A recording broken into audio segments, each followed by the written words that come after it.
I try to have a little variety in the books that I read. I'll read some classics, some sci-fi and fantasy, even some poetry. Well, today I got something quite different. Quite different, indeed. Hello and welcome to Creatively Torn, where I usually talk about books, but sometimes don't. Today I'm going to be talking about two naughty books I recently read. One could be considered a dark romance, and the other would be more or less erotica. I'm just going to go ahead and say right away that I have little to no experience in either of these genres. I'm certainly not the target audience for either of these as well, so these will definitely be the takes of a newbie. So definitely take whatever I have to say with a grain of salt, obviously. And do decide for yourself if you are interested in either of these books. Like I said, I'm not a big fan of romance or erotica. I don't think either of these genres would be my favorite. But I would like to try some in small doses.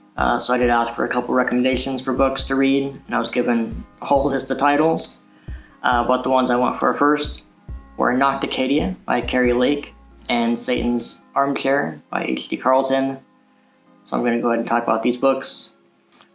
There may be vague spoilers. I will try not to spoil important things, but in order to talk about these books, I will have to mention some vague plot points. So it's the best I can do.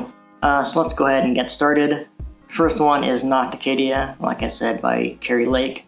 It's a dark romance book. It's about a girl named Liliana Vespertine who goes to not Hogwarts to escape a pretty bad home life. So Liliana Vaseline has had some traumatic experiences with little black worms crawling out of people's bodies. She's kind of creeped out by that, obviously. And so while she is at not Hogwarts, she is trying to study up on this kind of thing, this phenomenon or whatever. And while she's there, she meets up with a professor, Dr. Death, they call him, for a whole thing that I'm not going to go into. But he is coincidentally doing some experiments on these worm things. So as you can imagine, the two connect in that aspect to deal with the worms. They also connect in another aspect in terms of having sex. It's a dark romance. If she didn't see that coming, I'm not sure what I can do for you. Well, anyways, Liliana Ovaltine and the Professor Dr. Death do their thing, and she learns more about the worms and stuff, and her family, and some secrets that are buried in the past, and the university. There's a whole thing that's all connected. Some other things happen. There's a whole secret society on the campus, and there's people with guns in their offices at the end. It's a whole thing. Overall, it's a pretty good book. It was an okay book, I would say. Not my cup of tea, like I said before. But it did have some moments that really interested me. The prologue to the book was great. It was straight up cosmic horror stuff. It was written very well, very vivid. Unfortunately, the book doesn't really come anywhere close to that tone for the rest of the story. But overall, it was a pretty well-written book. It was a fairly big book, but it was a quick and easy read. Some of the dialogue, especially in the steamier scenes, was a bit much. But I imagine that's pretty par for the course for the genre. Again, I couldn't tell you. But as for the actual sex scenes themselves, I thought those were written pretty well, in my opinion. As for the worms and the creep-out scenes, those are always pretty good too. My problem with that is that the worms never really do all that much. They really factor too much into the plot. So having a book about worms growing in people's bodies, I can imagine there's some pretty wild things that can happen with that. Especially considering at some point the worms grow teeth. So I think there's just a whole lot of unexplored territory that could go along with that. And ultimately I found the execution of that pretty disappointing. Now understandably, it's not that kind of a book. She was going for a whole dark academia thing with a romance. Not really a horror book, so I can't fault it too much. But if you're going to start off your book with a pretty good horror scene and then have a plot hinging on worms, little black worms with teeth inside people's bodies, I just feel like you should have utilized that a little more creatively in the end, even if it would turn out a little bit ridiculous. But that's just me. But that really leads me to the ending overall, or at least the last third of the book or so, which was kind of a mess. I thought there was some pretty wild plot twists, some new characters popping up out of nowhere, a lot of things that were really brushed over and rushed through. So it felt like the climax, pun intended there, of the book really was the high point, and then after that, the rest of the book was just, hurrying up and finding your shoes and rushing out the door. But that being said, the final chapter, or maybe it was the epilogue of the book, the final part was really good. I liked that. But for the most part, the last third of the book was kind of a mess, I thought, and it really kind of brought things down. Because I did feel like it did have an okay setup, and there were obviously some good elements there at play. Just didn't think they were executed all that well near the end. But overall, it's hard to judge a book like this because half of it's an actual book with a plot and characters, and the rest is just either sex scenes or rushed nonsense. I think my rating was hovering somewhere between a 2.5 and a 3. That I've had some time away from the book, and I've mostly forgotten what happens in the last sections. I am looking at it a little more favorably, so I think I might go ahead and bump it up to a 3 overall rating.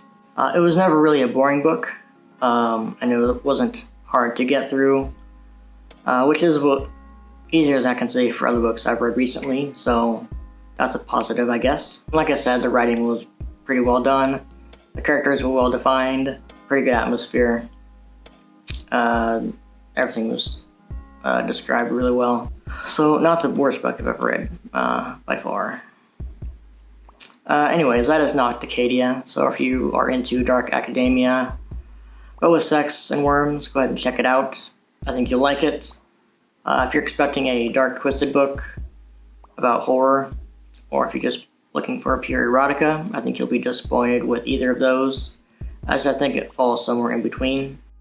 The other book that I read recently was Satan's Armchair by H.D. Carlton. This one is pretty much an erotica. Maybe you could call it a dark erotica, if that's a thing. It's got lots and lots and lots and lots of sex, and it's also got lots and lots and lots of gory bodily violence. This one is about a crazy woman named Sybil who works as like a clown or something at a haunted carnival. And also in her free time, she likes to kill people. Evil people, or demons as she calls them. She kills them in the most brutal ways you can think of, and she kind of gets off on it. And so you can imagine that things kind of take place with that premise. There's also a little backstory with Sybil as a kid and her abusive sex cult father, which, is a thing, I guess. And then near the end, there's kind of a paper-thin plot as well. But let's be honest, this one's about the blood and the sex, and it really delivers that aspect, I think. This one is a really short book, I think around 130 pages on Kindle, I want to say. So a very quick read. Again, well written, I thought, easy to get through, unless you're squeamish about, violence and blood, because there's going to be a lot of guts and blood strewn about. There's not much else to say about this one. It's basically the equivalent of a trashy B-movie. So, there is some plot, like I said, but it's not much that's going to take much thinking power. It's really about the shock factor, and I think it delivers there. Like I said, there is a backstory and the plot near the end, but I don't think either of those are going to wow anybody, but I could be wrong. So I ended up giving this one a 2.5 star rating. It's fine for what it is, but seeing as what it is just a book about gore and sex, I don't think I can go much higher than a 2.5, even though it is well done. It knows what it wants to be, and it certainly does that, and if you're into that, and if that's what you're looking for, then you'll quite enjoy it. But as for a rating, I can't give it much more than that, so. But anyways, those are the 2 naughty books I just recently read. If you're into any of these things I mentioned, you'd probably like these books, so go ahead and check them out. They're both on Kindle Unlimited, so if you have that, you can read them for free. If it's not your thing, then definitely don't check it out, because you obviously won't find much else here to enjoy. But anyways, that's going to do it for me. I hope you enjoyed this weird little video, which is quite different from anything I usually post. If the viewers do want more dirty book content in the future, I'm not opposed to sprinkling that in here and there. But anyways, that's all I got. I've got links to my Goodreads and Instagram and Storygraph down in the description. Feel free to connect with me there or to subscribe here. Thank you for watching.